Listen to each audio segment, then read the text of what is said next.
मुंबई उच्च न्यायालय लिपिक लेखी परीक्षेसाठी पात्र झालेल्या उमेदवारांचं हार्दिक स्वागत आहे.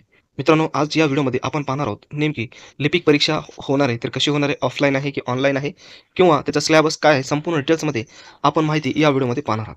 तर स्क्रीनवर पाहू शकता तुम्ही या ठिकाणी आता जी नेक्स्ट स्टेप आहे तुमची ती आहे लेखी परीक्षा. त्या अगोदर तुम्हाला ॲडमिट कार्ड्स तुमच्या मेलवर किंवा वेबसाईटवर त्या ठिकाणी सूचना देऊन मेलवर तुमचे ॲडमिट कार्ड तुम्हाला मिळून जातील.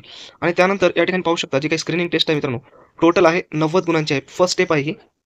आणि यामध्ये तुम्हाला जर टायपिंगसाठी पात्र व्हायचं असेल तर मिनिमम पासिंग 45 फक्त 45 या ठिकाणी मिनिमम पासिंग सांगितली जाते. परंतु यावेळेस स्पर्धा जास्त आहे. 29,000 कॅन्डिडेट्स या ठिकाणी लेखी परीक्षा देणार असल्यामुळे आता या ठिकाणी जो काही कट ऑफ आहे मित्रांनो, तो कट ऑफ हा जास्त जाऊ शकतो. कारण बऱ्याच मुलांना वाटते की 45 गुण जर घेतले तर टायपिंगसाठी पात्र होईल. अगोदर बरेच विद्यार्थी 45 गुण घेऊन सुद्धा टायपिंगसाठी पात्र झालेले आहेत. परंतु यावेळेस स्पर्धा ही जास्त आहे. अगोदर या प्रमाणामध्ये स्पर्धा नव्हती. भरपूर कमी 2 ते 3,000 कॅन्डिडेट्स त्या ठिकाणी पात्र केले जायचे. परंतु आता जवळपास 29,000 कॅन्डिडेट्स पात्र झालेले आहेत आणि यामध्ये 10,000 कॅन्डिडेट्सनं जवळपास काय केलेलं नाही, पेमेंटच केलेलं नाही. त्याच्यामुळं ती संख्या अजून कमी झालेली आहे. तर स्क्रीनिंग टेस्ट 90 मार्काची आहे आणि ड्युरेशन 1 अवर्स 60 मिनिटांमध्ये तुम्हाला या ठिकाणी पूर्ण पेपर काय करायचं आहे, सोडवायचं आहे. आता यामध्ये पाहू शकता मराठी व्याकरण आहे. मराठी व्याकरण हे मराठी लँग्वेजमध्येच असणार आहे 10 मार्काला.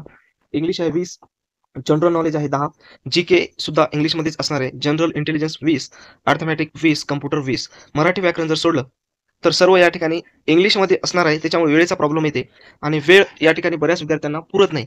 कशामुळं? कारण ऑल इंग्रजीमध्ये आहे. कम्प्युटर सोपं जाऊ शकते, परंतु या ठिकाणी जीके, जनरल इंटेलिजन्स, अर्थमॅटिक्स या ठिकाणी भरपूर विद्यार्थ्यांना कळत नसल्यामुळे टाईमचं मॅनेजमेंट लागत नाही आणि वेळ पुरत नसल्यामुळे स्कोरिंग त्याचं कमी होतो. तर या ठिकाणी एक महत्त्वाची सूचना तुम्हाला द्यायची आहे मित्रांनो. हे जे काही 90 गुणांचा पेपर आहे, याच्यामध्ये तुम्हाला जवळपास 70 सिलेक्शन होण्यासाठी 70 ते 80 गुण तुम्हाला घ्यावे लागतात. कशासाठी? सिलेक्शन होण्यासाठी किंवा मेरिटमध्ये राहण्यासाठी. मेरिटमध्ये जर यायचं असेल सुरुवातीपासून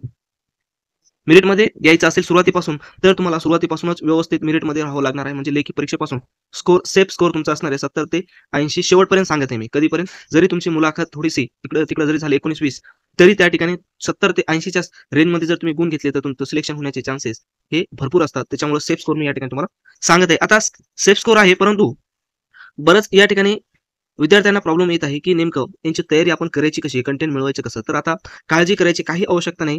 ॲज इट इज ज्या पद्धतीने एक्झाममध्ये विचारले जाते त्याच्याच फॉर्मॅटमध्ये आपण खास तुमच्यासाठी कंटेंट्स तयार केलेले आहे. आणि आता जास्त वेळ नसल्यामुळे मित्रांनो तुमच्यासाठी अतिशय महत्त्वाचे आहे ते म्हणजे ऑनलाईन टेस्ट सिरीज. कारण यामुळे वेळ तुम्हाला कळते किती वेळ जात आहे, कोणत्या प्रश्नाला किती वेळ लागत आहे, त्याच्यानंतर कोणत्या सेक्शनला किती वेळ लागत आहे. कारण तुमच्याजवळ केवळ 60 मिनिट आहे आणि पेपर इंग्लिशमध्ये असल्यामुळे या ठिकाणी आपल्याला अगोदर सराव असणे अत्यंत महत्त्वाचं आहे. कारण जर तुमच्याकडे सराव नसेल तर या ठिकाणी तुम्हाला एक्झाममध्ये 100% अडचण निर्माण होणार म्हणजे होणार. त्याच्यामुळे जास्तीत जास्त प्रश्न सोडवण्याचा सराव असणे अत्यंत आवश्यक आहे.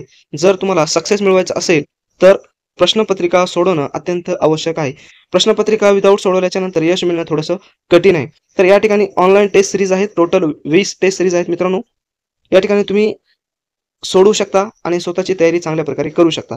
आणि दुसरी महत्त्वाची गोष्ट म्हणजे ज्या पद्धतीने 90 गुणांचा पेपर आहे त्याच्यावरच आधारित सर्व प्रश्न आपण तयार केलेले आहेत.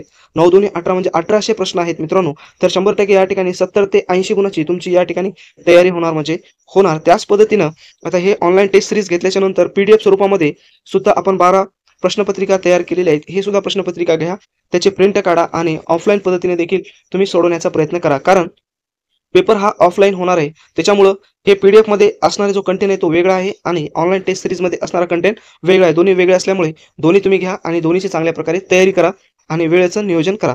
आता या ठिकाणी दुसरं पाहू शकता टायपिंग टेस्ट आहे. टायपिंग टेस्ट तुमची असणारे 20 मार्काची. यामध्ये पासिंगसाठी तुम्हाला 10 गुण आहेत, परंतु या ठिकाणी विद्यार्थी संख्या जास्त असल्यामुळे तुम्हाला 17 ते 18 जर गुण तुम्ही घेतले तर या ठिकाणी सेफ स्कोर तुमचा असणार आहे. सिलेक्शन तुमचं 100% त्या ठिकाणी होऊ शकते. आणि शेवटी आहे मित्रांनो इंटरव्ह्यू आहे मात्र 40 गुणांचा आहे. त्याच्यामुळं हा देखील अत्यंत महत्त्वाचा आहे. यामध्ये 16 मार्क्स आहेत.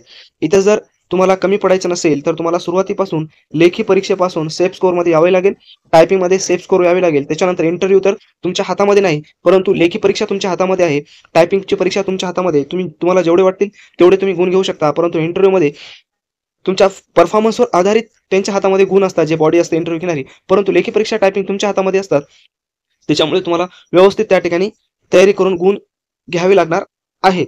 आणि कम्प्युटरची काही टायपिंग होणार आहे तुमची, टायपिंगसाठी सुद्धा आपण पॅसेज तयार केलेले आहेत. ते पॅसेज घेऊन हार्ड कॉपी तयार करून तुम्ही काय करू शकता, त्या ठिकाणी टायपिंगची प्रॅक्टिस करू शकता. यासाठीच आपण त्या फॉर्मॅटमध्येच तयार केलेले आहे. जास्तही पॅसेज नाही आणि अतिशय कमीही पॅसेज नाही. ज्या पद्धतीने एक्झाममध्ये विचारला जाऊ शकतो त्या पद्धतीने पॅसेज आपण तयार केलेले आहे. त्यासोबतच कॉम्प्युटरचे क्वेश्चन आहे, 10 मार्क तुमचे या ठिकाणी 100% कव्हर होणार आहेत. 500 क्वेश्चन आहेत ते देखील तुम्ही बाय करू शकता. अशा पद्धतीने तुमचा संपूर्ण ह्या स्क्रीन टेस्टचा सिलेबस असणार आहे. या पद्धतीनेच तुम्हाला आता या ठिकाणी तयारी करायची आहे. आता राहिला प्रश्न, एक्झाम ऑफलाईन होणार आहे की ऑनलाईन होणार आहे? तर आतापर्यंत संपूर्ण एक्झाम हायकोर्टच्या मुंबई ऑफलाईन झालेले आहेत. आता यावेळेस सुद्धा 99% ऑफलाईनच होईल. जरी विद्यार्थी संख्या जास्त असले तरी अजून नोटिफिकेशन आलेलं नाही. आल्याच्या नंतर तुम्हाला सर्व गोष्टी या ठिकाणी क्लिअर होतील. तर जास्तीत जास्त व्हिडिओ शेअर करा आणि आपल्या YouTube आणि Telegram चॅनलला सबस्क्राईब करा.